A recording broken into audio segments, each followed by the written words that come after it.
गई। जब हजरत अबू बकर रजी अल्लाहु ताला अन्हु और हजरत उमर रजी अल्लाहु ताला अन्हु को इस चमत्कारी घटना के बारे में पता चला तो वे तुरंत नबी जी सल्लल्लाहु अलैहि वसल्लम के पास पहुंचे और बोले, या रसूल अल्लाह, यह घटना हमारे लिए बहुत बड़ी निशानी है, इसने हमारे ईमान को और मजबूत कर दिया है। तब हजरत उमर रजी अल्लाहु ताला अन्हु ने पूछा, क्या हम इस खाने का कोई हिस्सा देख सकते हैं? नबी जी सल्लल्लाहु अलैहि वसल्लम मुस्कुराए और फरमाया, ए उमर, यह वह इनाम है जिसे अल्लाह सिर्फ उसी को देता है जिसे वह चाहता है, लेकिन यह केवल खाने की बात नहीं है बल्कि यह एक महान सबक है। यह सुनकर सहाबियों के दिल सुकून से भर गए। इसके बाद हजरत मोहम्मद सल्लल्लाहु अलैहि वसल्लम हजरत फातिमा रजी अल्लाहु ताला अन्हा के घर पधारे। वह जानते थे कि उनकी बेटी फातिमा रजी अल्लाहु ताला अन्हा सिर्फ उनकी संतान नहीं बल्कि इस्लाम की एक महान मिसाल है। रसूल सल्लल्लाहु अलैहि वसल्लम हल्की मुस्कुराहट के साथ बोले, ए मेरे जिगर के टुकड़े, फातिमा, तुम जन्नत की औरतों की सरदार हो और यह खाना तुम्हारी इज्जत का एक सबूत है। यह सुनकर हजरत फातिमा रजी अल्लाहु ताला अन्हा सिर झुकाकर विनम्रता से बोली, या रसूल अल्लाह, मैं तो बस एक कमजोर बंदी हूँ, यह सम्मान सिर्फ और सिर्फ अल्लाह की रहमत से है।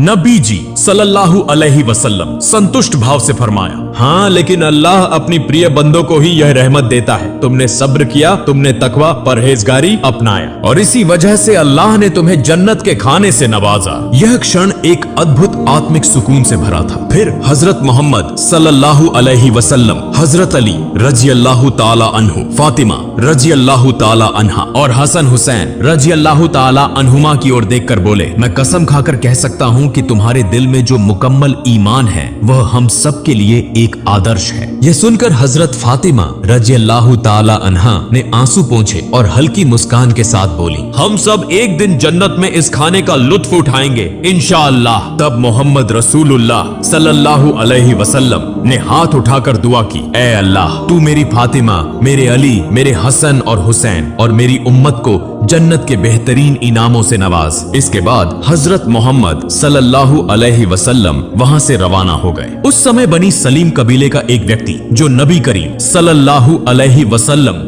का बड़ा दुश्मन था, अकेले ही नबी जी सल्लल्लाहु अलैहि वसल्लम के घर के पास आकर चिल्लाने लगा, ए मोहम्मद, बाहर आओ, जब तक मैं तुम्हारा गला नहीं काट दूंगा मेरा हाथ शांत नहीं होगा। वह इस तरह की अमानवीय बातें कहता जा रहा था। यह देखकर हजरत उमर फारूक रजी अल्लाहु ताला अन्हु और कुछ अन्य सहाबा बहुत गुस्सा हो गए। हजरत उमर रजी अल्लाहु ताला अन्हु कहा, या रसूल अल्लाह, अगर आप इजाजत दें तो मैं इस शैतान को तलवार से 2 टुकड़ों में काट दूं। तब नबी करीम सल्लल्लाहु अलैहि वसल्लम घर से बाहर आए और सहाबियों से फरमाया, सावधान, तुम लोग इसे कुछ मत कहो, यह बेचारा तो जानता ही नहीं कि अल्लाह कौन है, उसके नबी कौन है और इस्लाम क्या है। जब इसे इन चीजों की समझ आ जाएगी तो यह ऐसी बातें कभी नहीं करेगा। फिर रसूलुल्लाह सल्लल्लाहु अलैहि वसल्लम धीरे धीरे उस व्यक्ति के पास गए और बहुत ही नरमी से मीठी आवाज में बोले, तुम मुझसे इतना नाराज क्यों हो? ये आसमान या जमीन या इंसान और यह पूरी दुनिया, इन सब का एक ही खालिक है, मैं तो बस उसी की बात करता हूँ।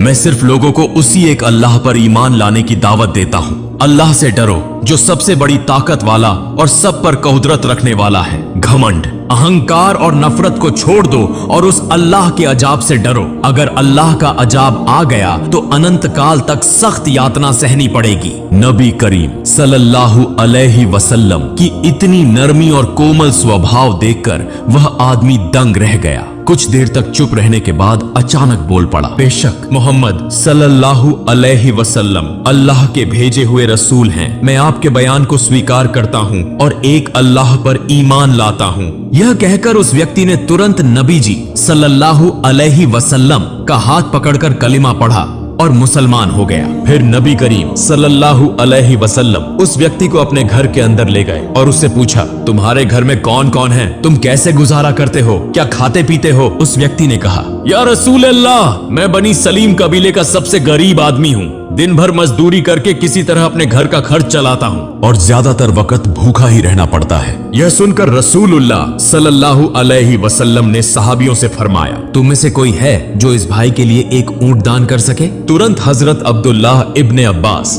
रजी अल्लाहु ताला अन्हु खड़े हुए और बोले, या रसूल अल्लाह, मेरे पास बस एक ही ऊंट है, मैं वही दान करता हूँ। फिर रसूलुल्लाह सल्लल्लाहु अलैहि वसल्लम ने पूछा, तुम में से कोई है जो इसे एक पगड़ी दे सके? हजरत अली रजियल्लाहु ताला अन्हु ने फौरन अपनी पगड़ी उतारकर दान कर दी। फिर नबी जी सल्लल्लाहु अलैहि वसल्लम ने कहा, क्या कोई इस नए मुस्लिम भाई के लिए खाने की व्यवस्था कर सकता है? हजरत सलमान फारसी रजियल्लाहु ताला अन्हु बोले, या रसूल अल्लाह, अगर आप इजाजत दें तो मैं किसी घर से खाने की व्यवस्था कर सकता हूँ। रसूलुल्लाह सल्लल्लाहु अलैहि वसल्लम ने इजाजत दी तो हजरत सलमान फारसी रजियल्लाहु ताला अन्हु उस नए मुसलमान को लेकर कई घरों में गए और खाने की तलाश करने लगे, लेकिन कहीं कुछ भी नहीं मिला।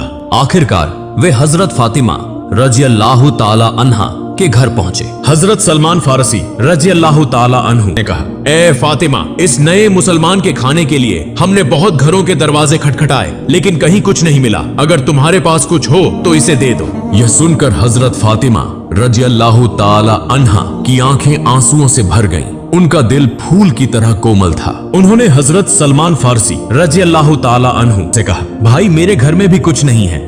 मेरे बेटे हसन और हुसैन भूख से बिल्कुल बेहाल हैं। मेरे पास खाने के लिए कुछ भी नहीं है, लेकिन मेरे पास एक बहुत कीमती ओढ़नी दुपट्टा है जिसे मैं इस्तेमाल नहीं करती। आप इसे लेकर किसी यहूदी के पास जाएं और इसे बेचकर इसका दाम लें, फिर उससे आटा खरीद लें और इस नए मुसलमान भाई के लिए खाने का इंतजाम करें। यह सुनकर हजरत सलमान फारसी रजियल्लाहु ताला अन्हु और वह नए मुसलमान आंसुओं से रो पड़े। हजरत फातिमा रजियल्लाहु ताला अन्हा की इस कुर्बानी और मेहरबानी को देखकर वे आश्चर्यचकित रह गए। हजरत फातिमा रजियल्लाहु ताला अन्हा ने जो दान, त्याग और धैर्य की अमिट मिसाल इस दुनिया में छोड़ी है, वह हमेशा इस्लाम के इतिहास में सुनहरे अक्षरों में चमकती रहेगी। अगर हम सब अपनी क्षमता के अनुसार बेसहारा, गरीब और मिस्कीनों की मदद कर सकें, तो अमीर गरीब सभी सुखी जीवन व्यतीत कर सकते हैं। प्रिय दर्शकों, अगर हम सब हजरत फातिमा रजियल्लाहु ताला अन्हा की तरह दयालु, दानशील और उत्तम चरित्र वाले बन जाएं और रसूलुल्लाह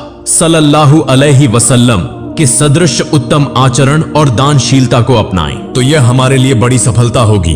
अल्लाह रब्बुल आलमीन हम सभी को इसकी तौफीक अता फरमाए। आमीन।